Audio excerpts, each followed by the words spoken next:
ములుగు జిల్లా వెంకటాపురం మండలం పాలంపేట గ్రామంలో రామప్ప ఆలయం మంత్రి సీతక్క సందర్శించారు. అనంతరం ప్రత్యేక పూజలు చేసి మహాశివరాత్రి ఏర్పాటు పరిశీలించారు. భక్తులు ఇబ్బంది పడకుండా చూడాలని అధికారులకు సూచించారు.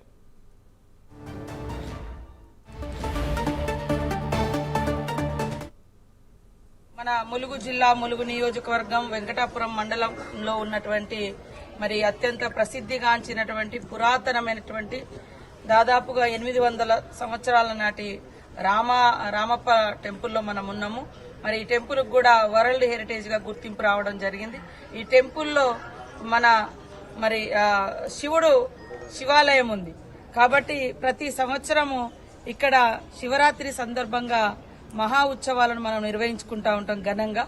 ఈసారి కూడా అత్యంత ఘనంగా నిర్వహించుకోవడం కోసం అన్ని ఏర్పాట్లను జిల్లా యంత్రాంగం కలెక్టర్ గారు, ఇటు పోలీస్ నుంచి ఎస్పీ గారు, తర్వాత ఎండోమెంట్ మినిస్టర్ గారు, తర్వాత ఎండోమెంట్ అధికారులు, స్థానికంగా వెంకటాపురంలో ఉన్నటువంటి మండల అధికారులందరూ కూడా పూర్తి స్థాయిలో ఏర్పాట్లన్నీ కూడా రాబోయేటువంటి 26వ తారీఖు నుంచి జరుగుతున్నటువంటి శివరాత్రి ఉత్సవాలకు పూర్తి స్థాయిలో ఏర్పాట్లు చేయడం జరుగుతూ ఉంది. భక్తులందరికీ కూడా విజ్ఞప్తి చేస్తాను, కుటుంబ సమేతంగా వచ్చి దర్శించుకోండి.